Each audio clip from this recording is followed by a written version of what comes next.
नमस्कार मित्रों, यदि आपका मन बार बार भटकता है, न काम बनता न ध्यान लगता, तो यहाँ पर शास्त्र कहते हैं दोष मन का नहीं, दोष विधि का है। आज मैं आपको 4 ऐसे नियम बताने जा रहा हूँ जो मन पर काबू पाने में सहायक होते हैं। वेद, उपनिषद, योग शास्त्र और ज्योतिषीय प्रमाणीकरण के साथ। तो अंत तक वीडियो में जरूर बने रहें और चौथा नियम जरूर सुन करके जाएं, क्योंकि चौथा नियम अति गुप्त है और व्यवहार जगत में लोगों से नज़रअंदाज हो रहा है। ध्यान रखिएगा, लोग इस नियम को नज़रअंदाज कर रहे हैं, तो चौथे नियम तक अवश्य बने रहें। और हो सके तो कमेंट के माध्यम से अपनी जानकारी साझा करें कि आप कौन से नियम मान रहे हैं, कौन सी नियम आपको सबसे अच्छा लगा। आइए प्रथम नियम में चलते हैं योग शास्त्र के माध्यम से। हठ योग प्रदीपिका में आया है, चले बातम चलम चित्तम निश्चलम निश्चलम भवेत, कि जब भी आपका मन भटके तो अनुलोम विलोम की पद्धति करें। ये योग है, एक नाक से सांस लेना है, दूसरे से छोड़ना है, फिर इससे लेना है, फिर इससे छोड़ना है। ये अनुलोम विलोम की पद्धति होती है। तो यहाँ पर गहरी सांस लें, फिर धीरे से सांस छोड़ें। ऐसे करते करते आपका मन काबू पर आ जाएगा। पर याद रखें, घरेलू नियम क्या ऐड करना है, सुबह खाली पेट, इतना इस विषय में जरूर ध्यान रखें। खाली पेट यदि आप ये करेंगे तो आपकी श्वास प्रक्रिया, अनुलोम विलोम की प्रक्रिया बहुत ही अच्छे तरीके से होगी। दूसरा नियम आते हैं हम ज्योतिषीय उपाय पे। कहा जाता है ज्योतिष में प्रमाणीकरण के साथ कि चंद्रमा मनसो जाता है, चंद्र की उत्पत्ति मन से हुई है, और चंद्रमा कमजोर होता है तो मन अशांत रहता है, और चंद्र मजबूत रहता है तो मन पर नियंत्रण रहता है।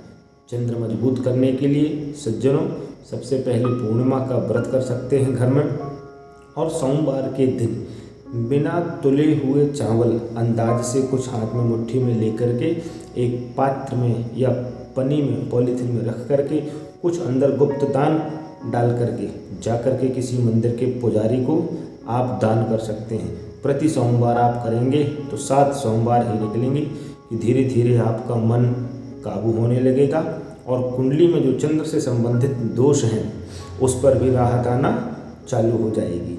तीसरा नियम होता है, मन को किसी रस्सी से बांध दो, कोई आधार शक्ति मन में रख दो। भाई आसमान में पंछी कहीं भी उड़े, उसको बैठने के लिए, आश्रय के लिए कुछ न कुछ आधार की आवश्यकता होती है। किससे बांधें? रोज़ 1100 बार ओम नमः शिवाय का जाप करें, अथवा ओम नमो भगवते वासुदेवाय का जाप कर सकते हैं। ये था तीसरा नियम। चौथा नियम, जैसा आप आहार करते हैं वैसा आपका विचार बनता है, इसीलिए सात्विक आहार करें, सात्विक विचार रखें। वर्तमान में लोगों का आहार दूषित हो रहा है, इसीलिए छांदोग्य उपनिषद में एक बात आई है कि आहार शुद्धौ सत्य शुद्धौ, सत्य शुद्धौ ध्रुवा स्मृति। जिसका आहार शुद्ध होता है उसकी स्मृति तीव्र हो जाती है, उसके विचारों में परिवर्तन आ जाता है।